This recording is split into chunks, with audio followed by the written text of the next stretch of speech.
You're tuning into Black and White Sports on YouTube. The no-holds-barred truth on sports. The main event starts now. All right, Black and White Sports supporters, we're going to talk about the Las Vegas Raiders because you're starting to see some fallout around that horrid and what we found out was historically bad offensive performance by both the Vikings, frankly, and the Raiders. Now, there is one bright spot around what happened the other day, and it continues to be a bright spot. Maybe it should be something that Mark Davis needs to think about taking into account when it comes to this current coaching regime, at least Antonio Pierce, maybe Champ Kelly, which, by the way, teams are going to try to grab. They are looking at him as GM, so if they want to lock him up, they're going to have to do it quick when the season is over if they want him. So a couple of things has happened. DraftKings has come out with a new mock draft, and it's got a rather shocking move going on. And then something more imminent, all right? And that something more imminent is the fact that, for lack of a better way of putting it, the Raiders fans crushed Antonio Pierce for not benching Aidan O'Connell. Now, my question is, you drafted this young quarterback. He's out of Purdue. He checked some of the boxes I looked for. You know, Division I college, a lot of starts, performed well in college. And there's some things to like about Aidan O'Connell, most specifically his completion percentage. But it was a bad offensive performance, but you got to wonder, there's nobody saying you've got the right offensive coordinator here. That's something to think about, too, in all this. You don't exactly have, to your knowledge, the next Kyle Shanahan, the next Sean McVay, the next Andy Reid, the next John Gruden. You don't know who you've got on the offensive side of the ball, right, as far as coaches go. And that is a massive deal, folks. When it comes to developing these young quarterbacks, you're seeing it. By the time you see this video, I will have dropped the Tommy DeVito Tommy Cutlett's video, and you can't sleep on the fact that that's Brian Daboll paired up with a young quarterback, Mike Kafka too, which is a guy you could very much look at maybe potentially as a head coach. But coaching has so much to do with the development of these young quarterbacks. Nonetheless, Raiders fans were not happy. Obviously, it was really ugly. I said yesterday, I told my wife, Jimmy Garoppolo would win that ball game. And that's been, I've said I'm a Niners fan. I watched every snap Jimmy ever took. Patriots are Niners. And he can just move the ball. I'm not sure what the hell happened with Jimmy this year. It's been a nightmare. And I understand. I think Jimmy goes on and I think he actually starts for somebody next year. But the point is, you've got this young quarterback. You just ride him out. You ride him out. If you lose out, then you up your draft stock and you have more ammunition for what we're going to talk about. And guys, look, if you're in a position to draft Caleb Williams versus Aidan O'Connell, you take Caleb Williams. I understand that. There's no question there. Although I think Jaden Daniels has got real potential. I think Michael Penix Jr. is the guy that I think a lot of people are sleeping on. And I don't know why he's not getting more love. I know he had a knee injury, but you get the point. So it goes on to talk. I got a couple of heavy.com articles here. The first time an NFL game has held that score, talking about 3-0, since 2007, a matchup between the Dolphins and the Steelers. Rookie quarterback Aidan O'Connell was completely ineffective. 21 of 32. Okay, well, I mean, his completion percentage was still good. For 169 with an interception. O'Connell was clearly not ready for this game, and many fans wanted to see him benched at halftime. Despite the fact that his play didn't improve, interim head coach Antonio Pierce decided to keep him in the game. And people took to social media and let him have it. The difference in this game was coaching. Vikings head coach Kevin O'Connell saw his quarterback wasn't moving his team, so he made a switch. Hard-headed Antonio Pierce stuck with his quarterback, and that's why the Raiders lost. Get a new coach. Figure it out. Wow. Wow, a lot of that love for Antonio Pierce is starting to disappear. I don't know why Antonio Pierce didn't take out O'Connell after the first half. He was playing horrible. Antonio Pierce put his faith in O'Connell. You got to remember, Mark Davis wants O'Connell to play too. You got to remember that. The owner wants Aidan O'Connell to play. Remember? He was mad at Josh McDaniels. That's one of the reasons Josh McDaniels got fired, is because Aidan O'Connell wasn't playing, and when he did, he botched the game plan for O'Connell, which is weird because you drafted O'Connell, so what the hell? Antonio Pierce put his faith in O'Connell. I didn't hate the decision, but it's going to cost him getting the head coaching job. It's hard not to play Jimmy G after that.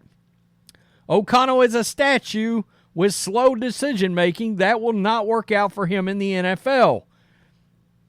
Guys, it's so early. That's the thing.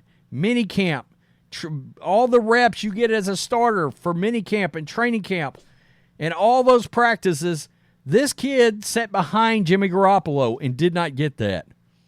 The fact that Antonio Pierce just left Aidan O'Connell in that entire game should entirely take him out of any conversation for head coach.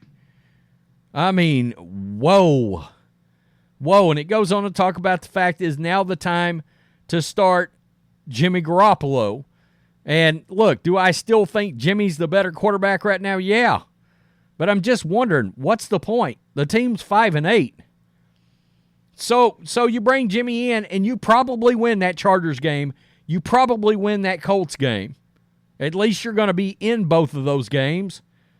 And let's be honest. I mean, there's a world where I'm going to, if the 49er Jimmy G showed up, you could win all these games. You could win out. But then you're talking about probably getting eliminated in the first round of the playoffs and making it harder to get yourself a quarterback in the draft if that's something you wanted to do. Now, Pierce did come out and say there's no excuse there. It was shocking. He said of the offensive regression, plenty of time to prepare for the opponent. We knew what they did. Nothing new. Just, again, poor coaching, poor performance by the players. Starts with myself. Well, I mean, that shows some self-awareness by the coach. Again, I understand under a lot of circumstances, I think you do bench Aidan O'Connell, maybe. But you're not going anywhere. Big picture, you're not going anywhere this season. You're not. You know, I understand the excitement. Everybody wants to get in the playoffs. I get it. And then you think, well, you know, what could happen if we could get in? Well, if Jimmy was leading you and he was clicking on all cylinders, I'd say maybe something could happen. But I just don't think that's going to happen. You don't have Kyle Shanahan. Once again, that's a big deal. Okay, so at DraftKings, in their latest NFL mock draft, they've got the Raiders making a bold move, moving all the way up to number 1, and they're projected to pick Caleb Williams. It's bold indeed. The journey from 8 to number 1 is a long one. The move certainly would be an old-school Raiders-esque kind of trade of the Ted Hendricks or Daryl LaMonica type that Al Davis once made. The writer for DK, Nick Simon, referenced that in summing up the potential move. Quote, between Jimmy Garoppolo and Aidan O'Connell, the Silver and Black clearly do not have their quarterback on the roster that can lead this franchise in the future. And even with this being a quarterback-heavy draft, some top prospects may be gone by number 8. So in this week's mock draft, we'll project Mark Davis channeling his father with a draft haul to the Bears to select Caleb Williams, number 1. And all I'm going to tell you is a move up that far, you got to be careful because it could gut you. As a move, it would cost you this year's number 1, probably next year's number 1. I mean, it's 8 spots, and then probably a second-round pick either this year or next year. And maybe more. Maybe a couple of later-round picks on top of it. And I caution that because we've seen how often these large trades to move up have not worked out. Have not worked out. I'm just keeping it real.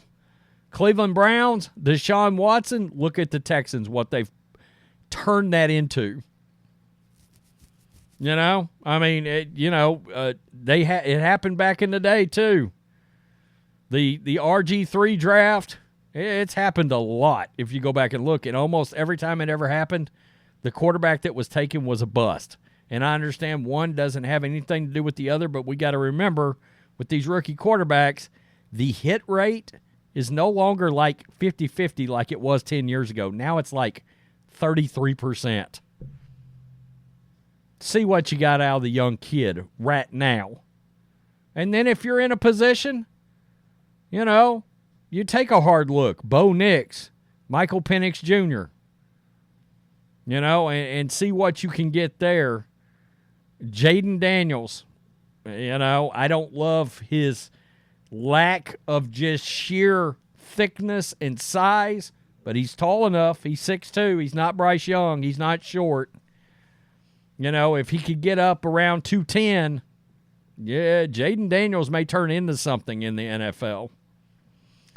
Tell me what you think, and that's if he decides to come out. I think he could stay another year because he'd probably go number 1 next year.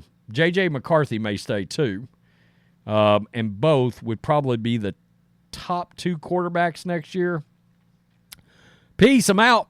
Till next. Thanks for watching the show. Be sure to like, comment, and subscribe. Be sure to tune in next time on Black and White Sports.